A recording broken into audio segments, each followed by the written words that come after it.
Wow. I think the clip that we just saw is a powerful reminder of what great media can do to both enlighten and enrage.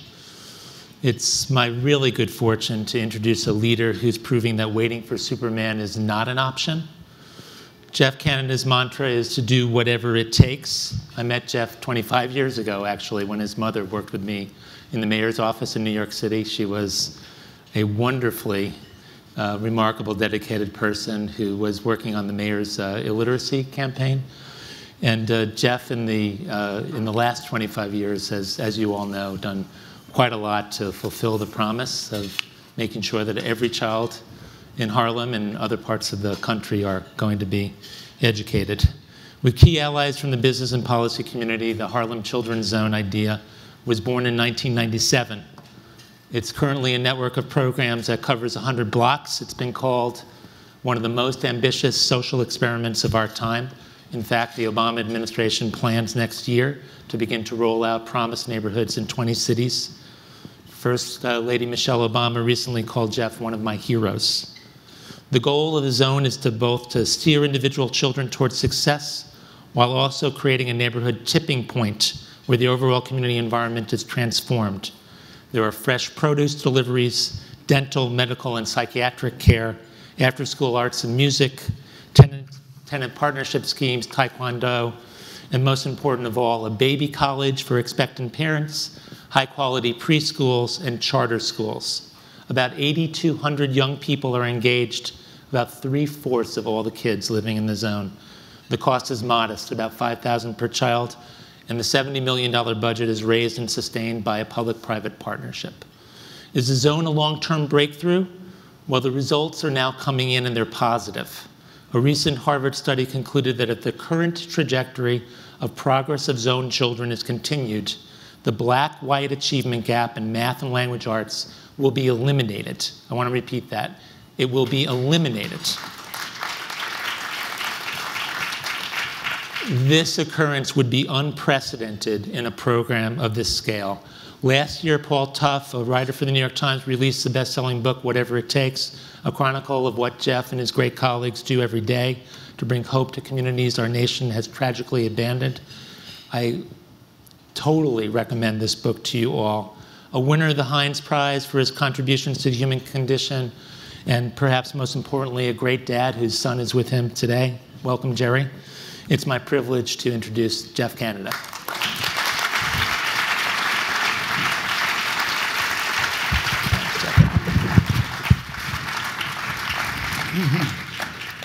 Well, good evening. So first I have to start with the film, Waiting for Superman. It has now broken a record. I've seen it 3 times. And I've cried each of the 3 times I've seen that piece. It is, you know, when I talked to Davis about this, he said he was going to try and get America to care about my kids. He was, you know, when he said my kids, he means Joel's kids. He means all of the kids that we have allowed to fail for 40 or 50 years. And, you know, I saw Inconvenient Truth. I really loved it. I said, but, you know, we got no Al Gore. How are we going to do this thing, right? And when I first saw this, I said, okay, you're bad. I have to admit. People, I think, are going to care about this. So it's been a very exciting year.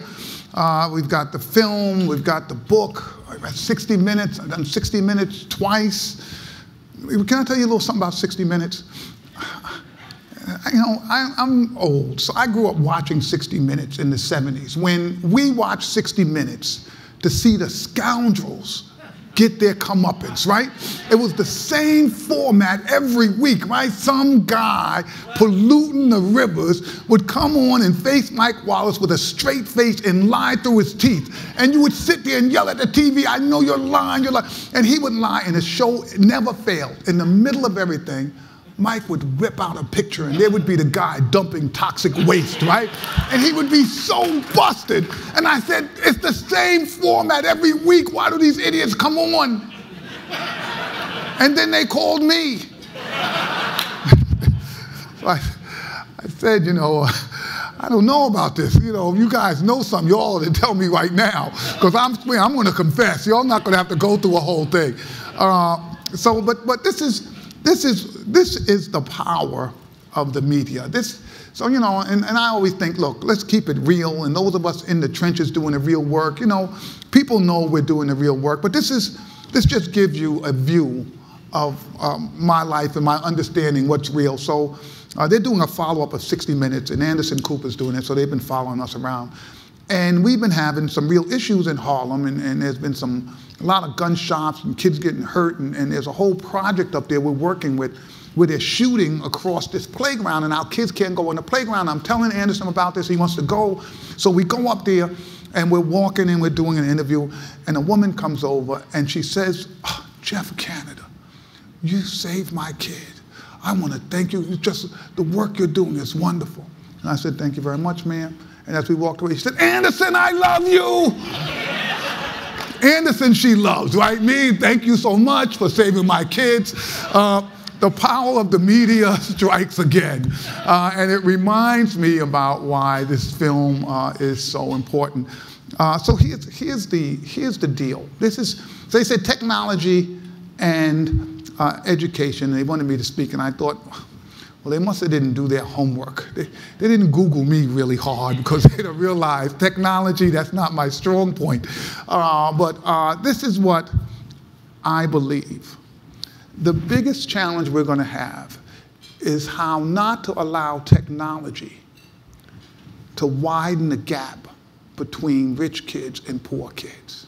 That what is going on right now is we've got something going on in this country that I'm not even sure the people who are at the forefront of this actually are understanding the impact it's having on the way young people are processing data and information. And my son Jerry and I were having this discussion because I've got a bunch of kids. See, I need something big to read. I don't want to watch a movie on a 2-inch screen. I want the biggest TV I could get, right? Because that was my generation. I got kids, they want to see a whole movie on, and I'm thinking, what kind of brain is that is processing stuff well we don't know? Because we've never had this before. We've got a whole generation growing up with a whole set of views of the world that we adults, we grew up in a different time. Now, some of you are younger, so maybe you grew, but most of us didn't grow up with this stuff. This stuff is so new, we don't know the power of it. But I'll tell you what I've seen. I've seen what happens to my life when, you know, one of the reasons that I tell people that we've got to really level this playing field is because, you know, Jerry's my oldest son, and he's a lawyer, intellectual property, that's his thing. I don't know where I messed up, but that's okay. It's all right. As he says, Dad, someone's got to go out and earn some money in this family, which is good. But I also have an 11-year-old who's going to be 12 tomorrow. Tomorrow's his birthday, and I'll be home. I'm catching the red eye, so I can be there for that. I want to stay married. That's all good. But now, here is the challenge. My wife and I started realizing when Geoff Jr. was in about the 3rd grade, this strange phenomenon. About once every 6 weeks, he would come home with a homework problem that neither my wife nor I understood the answer to, right? And we figured out a system. So I'd come home and she'd be like, Geoff, photosynthesis. And I'd be like, oh, that was 45 years ago. Let's see. Some chlorophyll, there's some leaves. You stall them while I go on the internet, right? So I go downstairs in the basement, go on in, and I come up, son, photosynthesis, let Dad tell you all about it, right? And I act like, you know, because you know how terrifying it is to have your 8-year-old start knowing things and you don't know the answer to? And then I started thinking, well, what happens when other kids come in whose parents, between my wife and I, we have quite a few degrees, whose parents don't have degrees? Maybe they don't even have an internet. Maybe they never even took photosynthesis ever. And a young kid comes in and asks that parent to help them with that. What do you say to a kid? A lot of parents say, weren't you listening? Weren't you paying attention? Now you should be paying attention at school. Don't be. There is an ability to use this technology in ways that I think for kids who are already learning, that can accelerate their learning much quicker. I am not sure we know how to use this technology for kids who aren't learning, kids who aren't in good schools with good teachers, to have them catch up and keep pace. Because in the end, I think what I see, so my son comes home and he tells me we have to go online to do homework. I said, oh, you're online? You've got, he said, oh yeah, there's a place we go there. And so I'm looking now, he's in the 6th grade. And he goes online, and then my wife and I go and look, because he's doing this math thing, and that was never my strong point. And so he's doing, and I'm watching, and it must be like the greatest math teacher I've ever seen. This guy is so good, even I understand what they're doing. And then, you know what? No judgment. If you didn't get it, there was no shame, no fear, no anxiety. In fact, it seemed perfectly okay that you didn't get it the first time, or the second time, or the third time. Indeed, I think you could have messed up 8,000 times and the guy still would have been smiling, right? Still there, very confident that you would get it this next time. And I just thought, wow, this is deep. This is one of the best math teachers I've ever seen, and we all got it. My son got it, my wife got it, and I got it. We all got it at the same time. And I thought, wow. So some kids have this at their fingertips. All the information, all the data, all the answers. You just have to know where to look, and you've got to have the necessary tools. Well, I think we've got this huge problem in this country because some kids are growing up this way. See, and then some kids are taking it 45 minutes in a day. Now, I got a group of kids playing with it. See, this is the brain. For me, the technology is purely a tool. I don't want a relationship. I'm not looking for friends. I'm not trying to socialize. This thing I use when I need to know something, and I get off of it as quickly as I can. But I have to use it more and more because that's how I grew up, right? For other people, this is a whole experience. They have a whole relationship with this technology. Kids who have no access, they are totally left out of this whole thing. So one of the things I'm thinking about is, geez, if things are bad now, how bad are they going to be 10 years from now? I don't see this closing the gap. I'm worried about it making the gap wider. So, all right, that's my fear. One thing we could do is we could make sure all of these kids get access. That would be a good thing. We could make sure all of the access is affordable for kids. That would be a good thing. But it would not solve this basic question I have, which is, if a kid's in a lousy school with a lousy teacher, will this technology catch them up to kids who are going to probably, in good schools with good teachers, be accelerating their learning even quicker? I'm not sure about that. I doubt it. So part of this is, to me, and I worry because I'm not suggesting that we shouldn't be doing just what we're doing. I know if we let one group of kids have this technology and another group of kids don't, I know what that's going to end up being. That's going to make things worse. There's no doubt in my mind things are going to get worse. This is so basic now, this technology. And the reason that it has to be like revolution, we can't even debate whether or not every single poor child gets a quality relationship with the hardware and software so that they can sort of keep up with kids who are upper middle class, not just middle class kids, but upper middle class around this issue, because this is as basic as whether or not kids have books.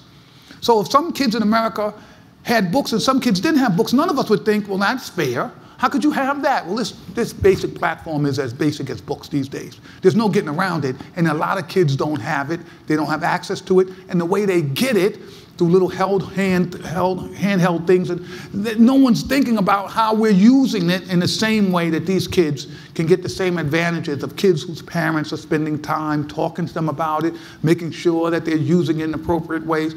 So we've got a real challenge, which is how is it that we make sure the technology doesn't make something that's bad worse, and that we do some basic things like make sure this is accessible to all children and all families, regardless to their ability to pay for it, which I think is a real challenge. Now, let me tell you my big fear, because you'll see that I worry about this gap. If in the end, the technology business ends up doing what the music and entertainment business decided to do, which is to take the lowest common denominator to make money, which happened to be basically violence, sex, filth, and vulgarity. And that's where the quickest money could be made. And we've had a billion-dollar industry just running off of that. But now it's going on 15 years. Then this platform that my kids will use will be filled with that. And other kids will get a rich, decent experience, and my kids will get all of the junk. They'll get the garbage. People will figure out how to sell them something using this stuff. And in the end, we'll get what we have when you recognize that you really only have about 5 or 6 record companies in America. And yet the filth that they produce, it's racist, it's sexist, it's misogynistic. I couldn't play half of the stuff in this room. People would just walk out. That these decent Americans, decent, I know some, they're decent people, God-fearing people, would never put that stuff on in their own house, would never allow it to be anywhere around their kids. And yet it's pumped into the inner cities as religion, and it's driving an industry where my kids suffer. Now look, I'm all for free speech and all of that kind of stuff. I'm not going to make an argument against that. But I am saying that if in the end, this industry decides to take that route because there is a dollar and there is a profit to be made and America be damned, well, we're never going to solve this problem. We're just simply going to make things worse. And I worry about that because in the end, people have to make money. Right? I understand that. People have to make money. No one's going to do this if they're not making money. But the question is, do we have to make money and destroy our children at the same time? And I think the answer to that is no. The very fact of the matter is that the industry, you know, sort of interesting, they've preached and yelled to these kids to be gangsters and thieves and thugs in the music industry, and then they get upset when the kids steal music. I'm like, oh, you don't mind them killing all the rest of us, just don't steal the music, right? I mean, I don't get that kind of logic, right? But that's part of, see, but you can't have it both ways. You can't have it both ways. And in one way, they've sown the seeds of their own destruction. But in the meantime, they've destroyed a bunch of my children. And they've done it in a way that is, in my opinion, calculated, mean-spirited, some might say evil, and it's been for money. So I worry about what the relationship with this industry is going to be with that particular part of the population that we're dealing with. So here's the big pitch. We shouldn't play around the edges. This thing is serious. You've heard it's a national disaster. There are places in America where if you really saw what was going on, as Americans, we would just be totally embarrassed. It's Katrina happening without the water and the floods and no TV around, but just as devastating to the people who were there, and it's going on every day. And it is so ugly, we have just decided not to look at it. Nobody wants to see it, it's depressing. It's just like, oh God, Detroit, oh God, you've been in Baltimore, that's the part. We've got to do something serious about changing this. And I'm telling you right now, it's going to be a war. This is going to be a fight, this is going to be a struggle, and people don't want to do it. People don't want to stand up. People don't want to say, how can you create a system that has failed our kids, that has no accountability at all, and yet that system is hands off. You can't talk about basic changes. If you had in technology what you have in education, we would still have the same kind of technology I had when I was in high school. See, I'm old enough to remember the first computers they sent to schools. We got one. It took up about this whole area back here, right? And I was lucky I could type. I learned Fortran. Y'all don't even know what I'm talking about, right? I learned how to type. You know, you could punch all of these cards, right? And you get a stack of them like this, and you'd load them into the thing, and they'd go through there, and it would get 2 + 2, it would add 4. And I said, there's no future in this. I'm not taking any more computer. Right? That was it with me and technology. I was done, right? So, but now just imagine if there was no incentive to change that system, where we would be. We would be now I wish I could say here at Google, anywhere else, that right now competition is fierce. Someone is trying to figure out right now how to do it better, how to do it smart. Why is it that we have the same exact education system we've had for over 50 years, and there has not been one significant change at all? Not one. We won't change the time of the day. We won't change the months in the year. We won't even allow any competition to come in this. That is heresy. That is just, to me, having a monopoly that destroys our children and having people who apologize for it is un-American. I don't know what anybody else would say. I think that as a group of folk, you know what? There are people who don't think it could possibly be that bad. They say, wait a second, Geoff, are you saying it couldn't possibly be that bad? Someone would have done something about it. Oh, yes, it is. And no one's done anything about it. And if we don't do something about it, it will last. Now, here's the big challenge. I would love to tell you you could take this system on and change it, and everybody would love you, and they would still say you're a wonderful person. But just suggesting this very simple thing, this is what I suggested. If people don't do a good job teaching children, they should find other employment. I know that sounds radical, and they hate me all around the country for saying such things, but that I actually think as a basic starting place, if you are terrible at your job, maybe you should go into a different business. Now, here in our system, if you are terrible at your job, they give you a chance to work with the most difficult children, the most needy kids. So it's not bad enough that you're failing these kids. Now you're going to go to kids who need it more, and you're going to fail all of them. That's a system that cannot stand. And if we don't start a real political revolution in this country around education, if we don't demand, so you say, what can technology do? They can simply say, stop it. It's not working. How dare you do this to these kids year in and year out? We need something radical and dramatic, and we need it now. We don't need to wait 5 years or 10 years. The kids can't wait. We need to do it now. Let me just close. I'm late. They've given me the 5-minute sign and then the 0 sign. I guess after the 0, they bring the hook. But let me just close with this. In the end, if you care about America, if you love this country, and I do, in the end, you're going to have to stand up, and you're going to have to fight for these kids, for those kids you saw in the film. Because I'm telling you, nobody's even looking. We've been failing those kids. Look, the schools were lousy when I was growing up in the Bronx. I'm 57, right? 50 years later, it's the same schools. You can't have a system like that failing children for decades and decades and decades in the same communities, in the same places, and just go on with business as usual. In the end, can technology make a difference? Absolutely. Will it make a difference if we don't stand up and shake this system up and tell these people no more? We're going to do whatever it takes to save our kids. If it means running schools 12 months a year, we'll run them 12 months. Work on Saturdays, work on Saturdays. Pay teachers like professionals. Pay them like professionals, but then treat them like professionals and not like factory workers where the whistle blows at 3 o'clock and the work is finished, whether you're finished or you've done a good job or not. We've got to take this thing on, and we've got to make sure that everybody understands in America, this is not a dirty little secret we're going to keep behind the closed doors in places like Harlem and Bedford-Stuyvesant and Baltimore and South Central. We're going to say to the nation, enough. We're going to save all of our children.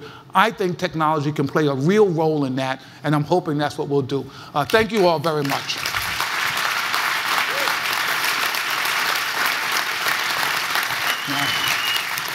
Thank you. Thank you. Thank you. Thank you. I know I went longer, but we can take some questions. Thank you. I would love to take some questions.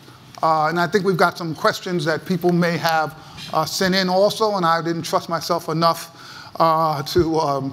deal with whatever technology it was. So someone was going to, I think they said I just had to scroll something, but I got nervous right away.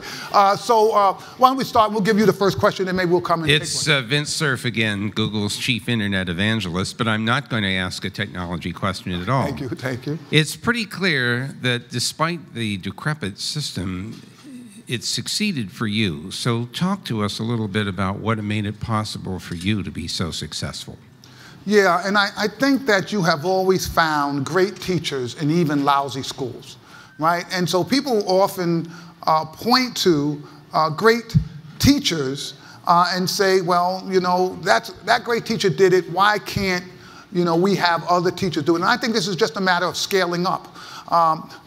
When you look and see, why do some schools work? And why do some teachers work? It's because I call them the crazy people, right? They work evenings, they weekends, they break all the rules, right? And you can find a few of them. You just can't find a whole system of folks who are prepared to do that. I think the real challenge that we face in education is we pay our teachers as if they're part-time employees, and they act like they're part-time employees. And there's no accountability. You know, the chancellor is here. He knows I tell everybody, I believe in this accountability thing. I think we have to pay people real money, but then you have to hold them responsible. When we started the school, the chancellor said, Geoff, you got 5 years to improve the school. And I got up in front of the mayor, in front of the chancellor. I said, I accept the 5-year limit. I told my board the same thing. When everybody left, I got all my staff together. I said, yeah, but you all know I'm the last one leaving, right? So everybody's going before me. So as long as people understand, in the end, we're all in this together, I think you get real accountability. I think that's part of the challenge. Some people personally do it, and other people just sort of, you know, take their paycheck, think there's nothing you can do about it, and they sleep well at night. Some of us don't sleep well at night based on that. Yes, please. So thank you for your talk. That was lovely.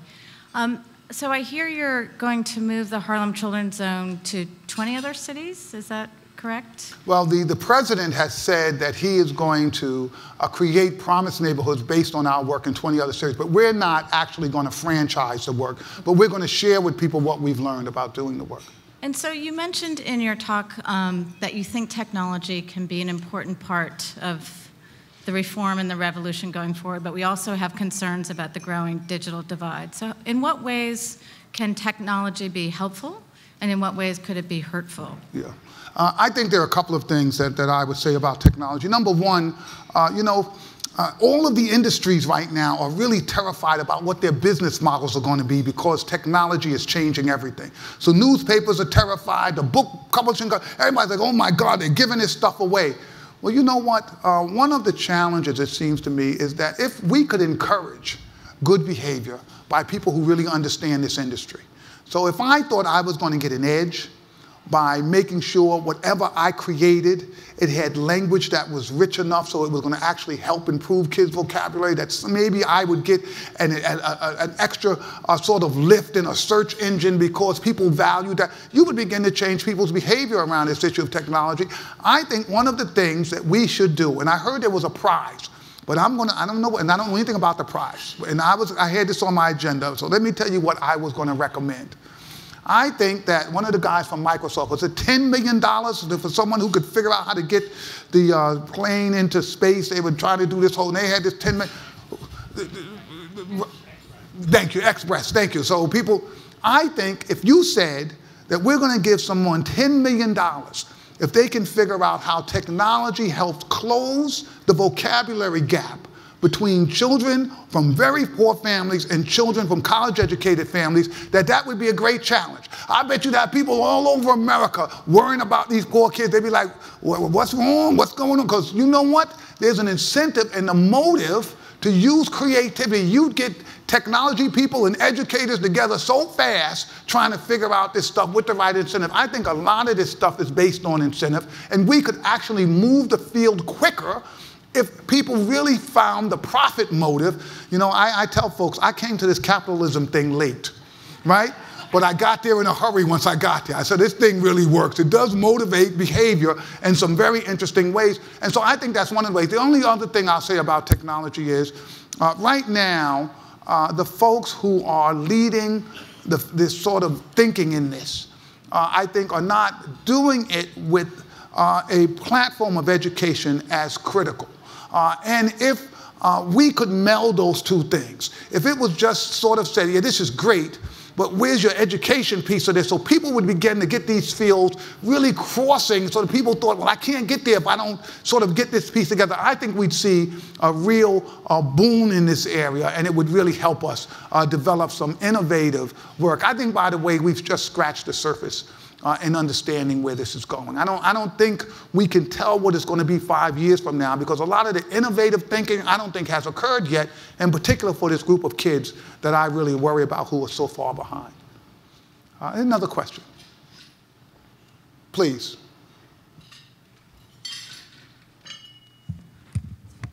If you were the CEO of Google tomorrow morning, what would you do to further your mission? That's a great question. I would start off, I think, by really trying to excite the nation about education. And I think that, you know, people really admire folks who've been extremely successful. And they listen to them differently than they listen to other people. And you get a platform once you reach a certain number. Now, I don't, you know, it doesn't work with millions anymore. You kind of got to get into the billions there. When you get to the billion, people really pay attention in a different way in this country. And I think that these kinds of issues, the issues around poverty, the issues around inequality, the issues around a digital divide, I think having a platform and saying, I am going to do something big and bold, right? And then putting some real resource behind that and numbers. I'm a big numbers person. So if I say, look, I'm going to just put it on my back that I'm going to get 1 million of the poorest children to succeed in America, that's what I'm going to do. I'd give something big and bold and say, this is what I'm going to spend doing it, and just excite the nation to think, well, there are people who really believe you can solve these kind of problems. And I think that, you know, when you think about who your partners are, one of the things that happened in New York is the only reason I'm successful is that we happened to get Mayor Bloomberg and Joel Klein and me all together at the same time.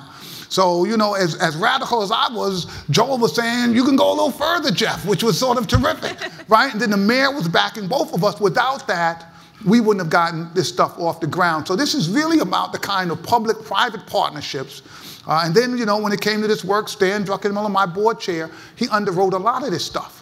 Just quietly in the background said, we're going to raise the money for you to do this kind of work. So when you look at sort of what it took to create the zone, you had great government, right, not-for-profit work, and then private folks coming together with a plan and then doing it big and bold where people began to say, oh, we should take notice of this. And I think you can't play around the edges anymore. We can't just tinker and say, well, can we get this? We really got to go for the win here, which is to come up with really big and bold ideas and challenge the country, right, to come and join us in this work. Please. So I think that we have also underestimated the power of local leadership and the importance of local leadership. And you've sort of hinted tonight in a lot of your comments some of the characteristics that are necessary in local leadership at the school level, at the district level, maybe even teacher leadership or educator leadership. Can you talk a little bit about the characteristics that you think are really important in leaders and vision, and not necessarily at the federal level, which we spend a lot of time on, or even at the state level, but at the really local level? I think maybe you take some of your leadership characteristics for granted, and that's an important part of scale. Well, I think this leadership issue is something I get asked about all the time, and I think that you do need to really pay attention to this in the end. So what is it that we're looking for in leadership? I think we're looking for someone who is unafraid to use data. That sounds funny, but it's not. You would be amazed how resistant people get to just answering basic questions about what's working and what's not working. You've got to get somebody who indeed is going to spend the resources and the way they say, right? That you're going to have honest, you know the money is going to be spent for what they say. You also have to make sure that you get a leader who is prepared to what I call lead from the front. In the communities we deal with, a lot of people write a lot of papers about working in the inner city. And one of the things that Joel said that I absolutely agree with, all those education schools, let them put their money where their mouth is. You're so good. You don't have to do 100 schools, do one. And people get scared because it's much easier to write about this stuff than it is actually to do something about it.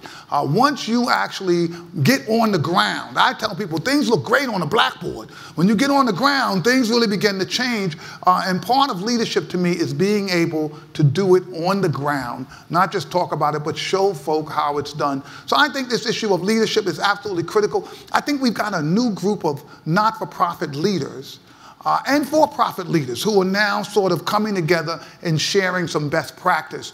Neither side has all of the answers, but I think for the first time, we have a group of young people who are really understanding this issue about accountability, about scale, about making sure that we have integrity with our programs and how you use data and outcomes and evaluation and all of those kind of things that we need to scale this effort up.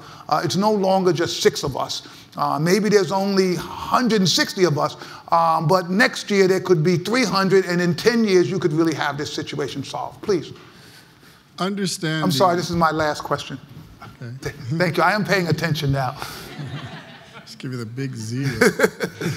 Understanding the point that you just made, that there are a number of nonprofit organizations that are in this battle with you, and some of us are in the space that says, you know, after all is said and done, at some point we need to expose students to what is possible, because we're battling against the entertainment, sports, and other industries that are coercing them to move to that space, or encouraging them that sports is the way or entertainment is the way, and if it's not this way, you need to go to the streets.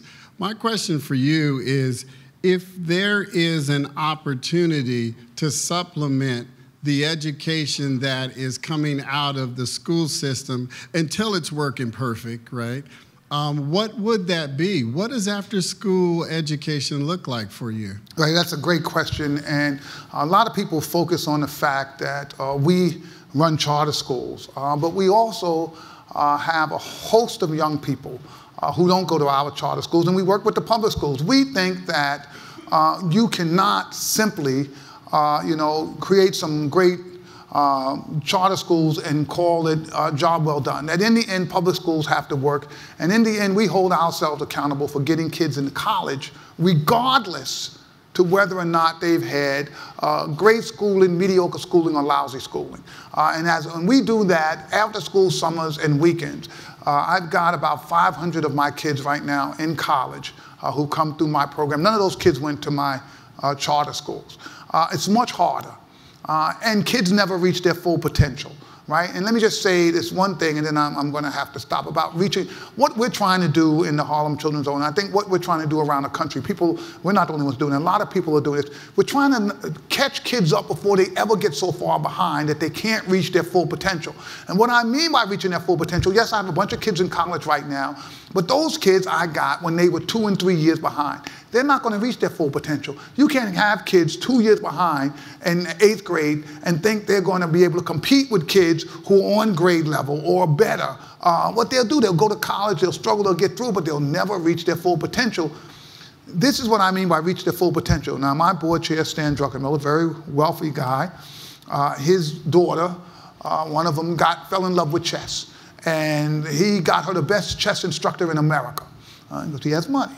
So he came to me and said, Geoff, wouldn't it be great to start a chess club in Harlem, and I could get you all the best chess instructor in America, and then we could go beating up on all of those private schools. Wouldn't that be fun? I said, yeah, that would be cool. So he gets us the best chess instructor in America.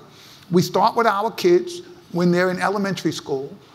And you fast forward 5 years, and our girls came in #2 in the nation last year, right? And our boys always score in the top 10. So this is what happens, though. This is what happens. People see those Harlem kids come into the tournaments, because the kids, all these private schools, they have all these tournaments all over the country. And they see the Harlem kids, and you can just see the kids say, oh, here come those Harlem kids, right? And all of their coaches wonder, what is it about Harlem that makes these kids such great chess players, right? They start thinking it must be because their lives are complicated, right? They have to take 2 steps this way and 1 step that way, right? So they understand it. No, all it is that they get great instruction, not good, great instruction at the same age as wealthy kids.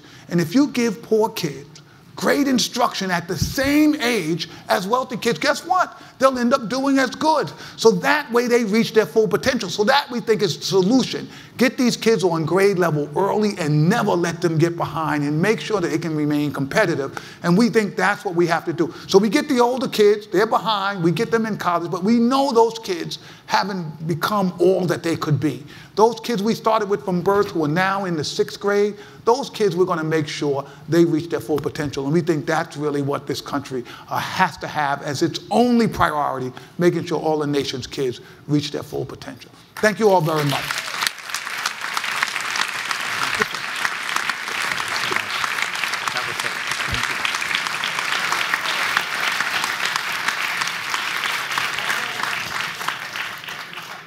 Now you see why there's hope, because Geoff has started a movement here, and we all should be parts of that movement.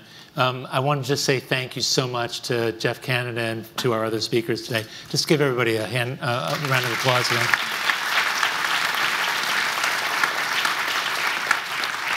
Before we break, I think we're off to a really good start.